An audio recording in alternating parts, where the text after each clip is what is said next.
तू क्या जाने कि तेरे बाप ने क्या क्या जुल्म सहे।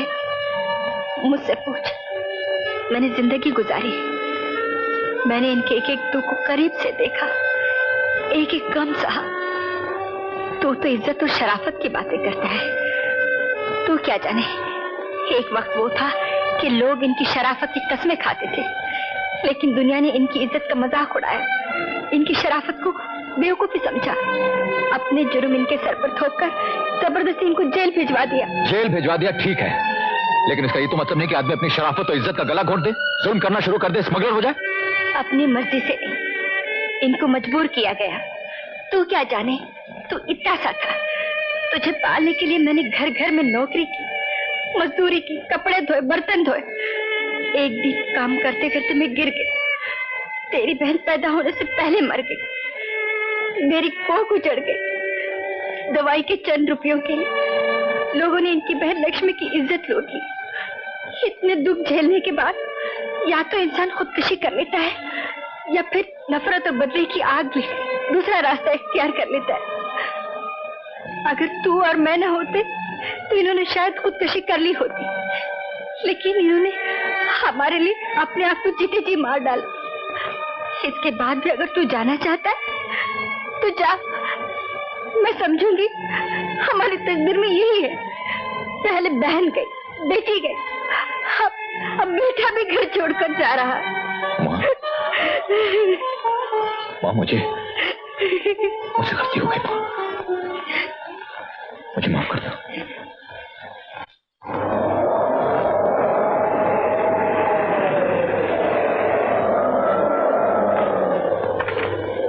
मैं काफी देर से तुम्हारा इंतजार कर रहा हूँ। क्यों बुलाया था मुझको? आज हम पुलिस वालों की याद कैसे आ गई? खान, आज मैं तुमसे एक पुलिस अफसर नहीं, एक दोस्त की हैसियत से मिलने आया हूँ। चलो कुफ्र टूटा खुदा खुदा करके, कहो।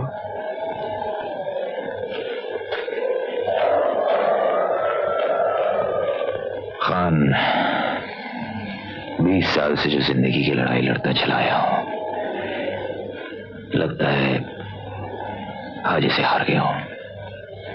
मिस्टर वर्मा ने अपनी बेटी का हाथ मेरे बेटे के हाथ में देने से इनकार कर दिया। वो तो एक दिन होना ही था धर्मा, और यही 20 साल से मैं तुम्हें समझाता है एक दोस्त की हैसियत से।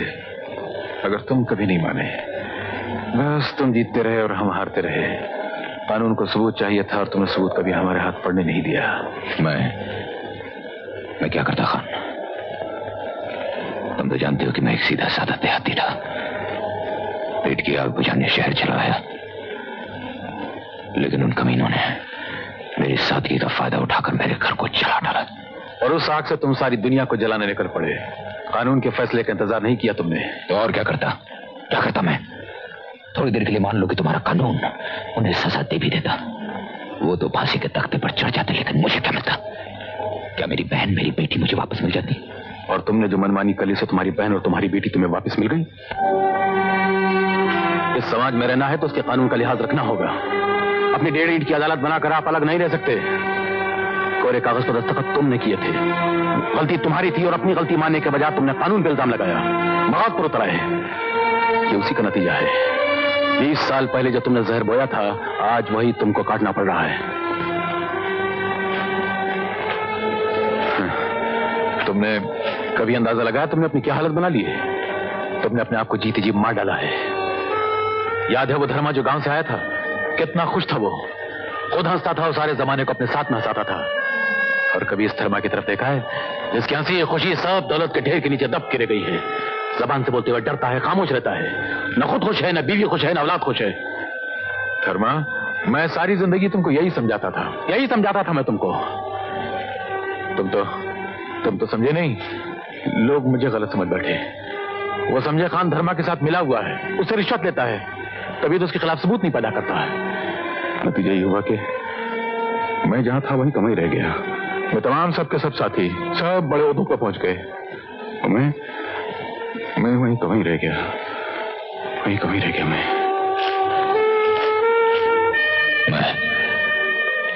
मैं तुम्हारा करता हूं खान।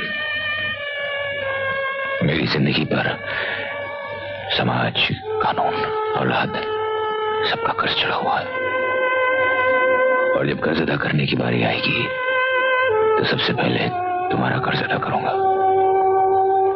लेकिन मुझे थोड़ा वक्त चाहिए खान, मुझे थोड़ा वक्त चाहिए। मैं अपने बेटे का घर बसा लूं, मेरी परछाइयों से जो मेरे बेटे का घर चल रहा है उसे बचा लूं, फिर मैं अपने आप को तुम्हारे हवाले करने खुद आऊंगा, मैं खुद आऊंगा खान। लेकिन एक बात समझ लो धर्मा, यहां तक पहुंचने के लिए तुमने 20 साल लगाए हैं। वापसी में तुम्हें कानून के रास्ते से गुजरना होगा और वहां भी शायद तुम्हें 20 साल ही लगेंगे। मैं जाता हूं खान। मुझे इस आदमी के आसार अच्छे नजर नहीं आ रहे। धर्मा बिजनेस तुम्हारे नाम पे करता है, तुम फंस भी सकते हो। राजन, अब भी मौका है। लेकिन मिस्टर सिंह, मैं कर भी कर सकता हूं।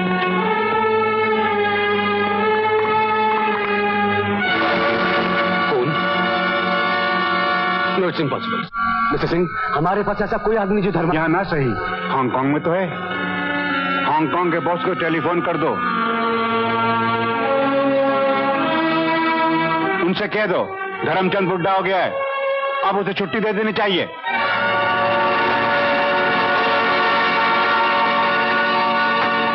हेलो राजू, मैं गीता बोल रही हूँ। हाँ गीतू, क्या बात है? राजू, मैं घर छोड़कर आ गई। ये क्या किया तुमने?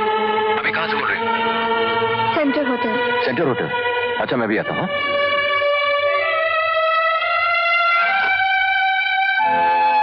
हाँ राजू, मुझे यहाँ से ले चलो, कहीं भी, किसी भी जगह। लेकिन कहाँ Geetu? I don't know anybody here. Let's go back to London. नहीं गीतू, ये नहीं हो सकता। क्यों नहीं हो सकता? बोलो। यहाँ आकर तुम्हारा दिल मुझसे भर गया है। ये बात नहीं है गीतू, ये बात नहीं है। Why don't you understand? I love you. लेकिन अगर हम लोग इस तरह भाग के चले गए तो कितनी बदनामी होगी। हमारी वजह से हमारे माँ बाप किसी को अपना मुंह दिखाने काबिल नहीं रहेंगे। और एक बात और है गीतू, मेरी माँ ने मेरे लिए जिंदगी भर दुख उठाए। मुझे खुश रखने के लिए उन्होंने जिंदगी भर अपने आंसू पिए हैं। मैं उन्हें धोखा नहीं दे सकता। और मैं सबको धोखा देकर सबको छोड़कर आई हूँ, उसका कुछ नहीं। यही तुमने सबसे बड़ी गलती की बेटी। हाँ राजू, तुम जाओ यहाँ से।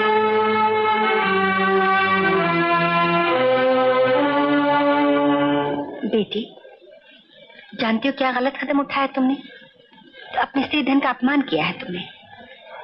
लड़की जिंदगी में सिर्फ 2 बार घर छोड़कर जाती है।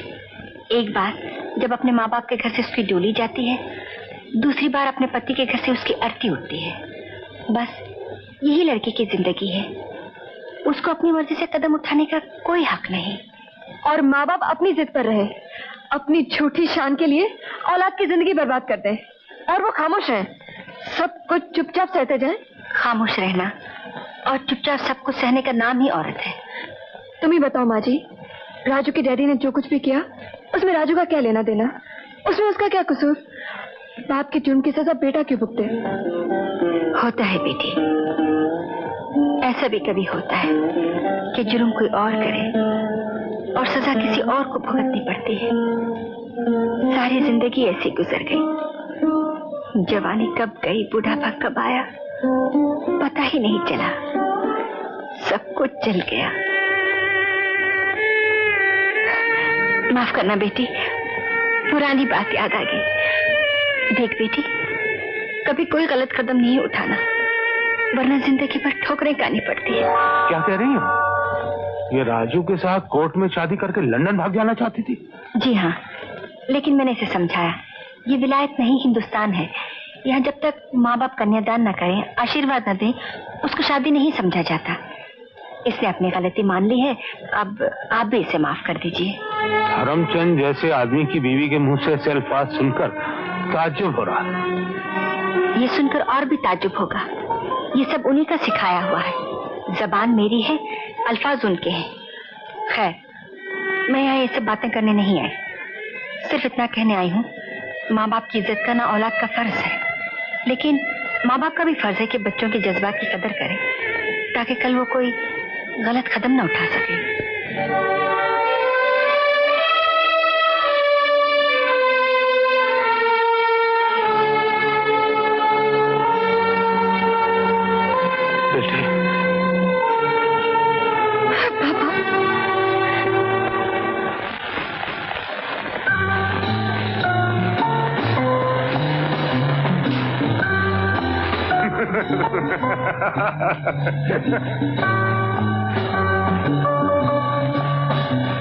कहिए। वर्मा साहब, आपसे कुछ बात करनी है। आइए आइए। कहिए। मैं आपके घर गया था, पता चला कि आप यहाँ हैं। तो वर्मा साहब, आप चाहे तो मेरा बेटा मुझसे छीन लीजिए, लेकिन मेरी बेटी की खुशियां मुझसे मत छीनिए। बस बस, और कुछ कहने की जरूरत नहीं, मुझे सब कुछ पता चल गया। असल में बात यह है, मैं खुद शर्मिंदा हूं। Waiter, whisky. मैं शराब नहीं पीता। 2 घूंट। कोर्ट तो जिंदगी में बहुत पिए वर्मा साहब, लेकिन शराब की नहीं।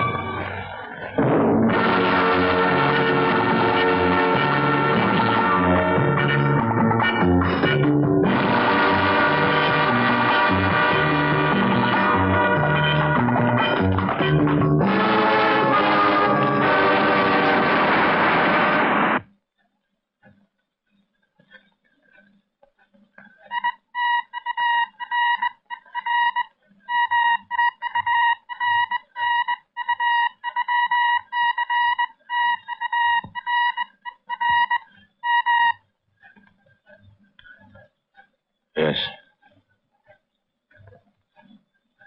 हाँ।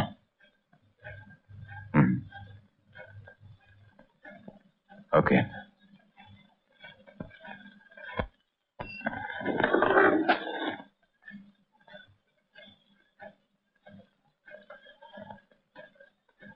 राजन, कल रात अलीबाग में एक बोट आई जिसमें से माल नहीं एक आदमी उतरा है। पता लगा ये आदमी कौन है? ओके धर्मा, तुमने आज तक मुझसे कोई बात नहीं छुपाई। ये आदमी कौन है जो फोन करता है? मरने से पहले तुम्हें बता दूंगा।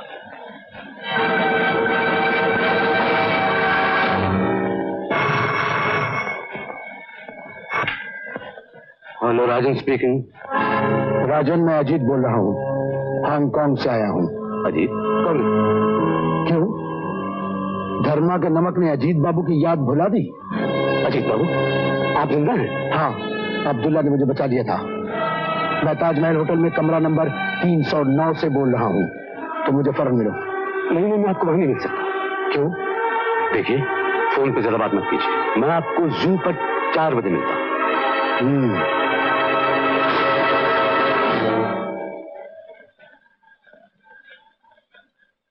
हाँ,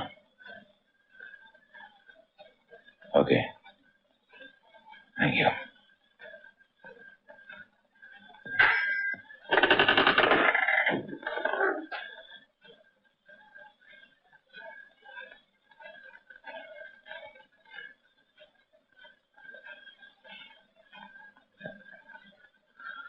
राजन, अलीबाग बीच पे जो आदमी उतरा था उसके बारे में कुछ पता चला? मैंने उस काम पर आदमी लगा रखे, लेकिन अभी तक कुछ पता नहीं चला। वो आदमी ताजमहल होटल में ठहरा था। ताजमहल, कमरा नंबर 309। 309।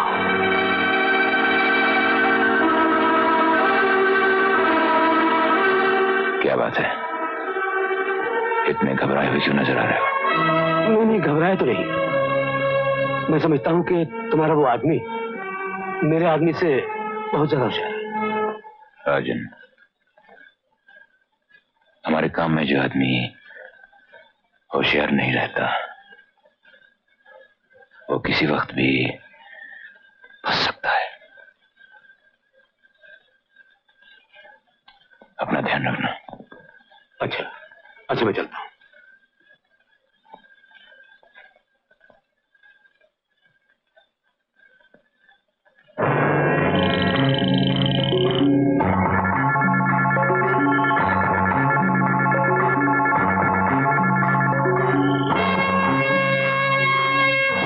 राजन, तुमने मुझे यहाँ क्यों बुलाया? इसलिए कि धर्मा को मालूम हो चुका है कि जो आदमी बोट से अलीबाग में उतरा था होटल ताजमहल में रूम नंबर 309 में ठहरा हुआ है। ऐसी तो तुमने कोई प्लान बनाया? धर्मा को खत्म करना इतना आसान काम नहीं। उसके आदमी 24 घंटों से घिरे रहते हैं। तुम्हारा मतलब है कि सुबह शाम दिन रात वो कभी अकेला नहीं होता? होता है। अब कहां? सुबह बालकनी में वो अकेला घुमा करता है।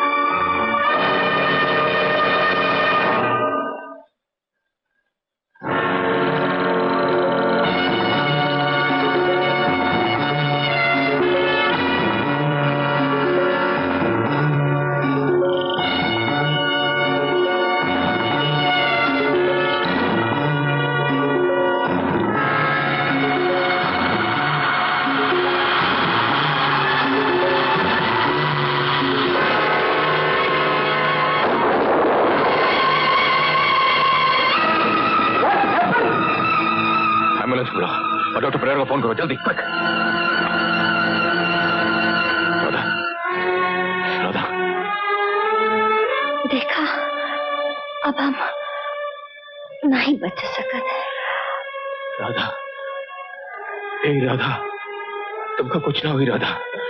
अरे गुनाह हम किए हैं, सजा तुमका कैसे मिल सकता है? तुमका नहीं मिल सकता राधा। ये सजा नहीं, ये तो हमारा सौभाग्य है कि तुम्हारे हाथों में दम तोड़ा। राधा, माँ, माँ, ये क्या? कुछ नहीं हुआ बेटे, कुछ नहीं हुआ। किरनार बिल्डिंग को घेर लो, वो आदमी काली जैकेट पहने।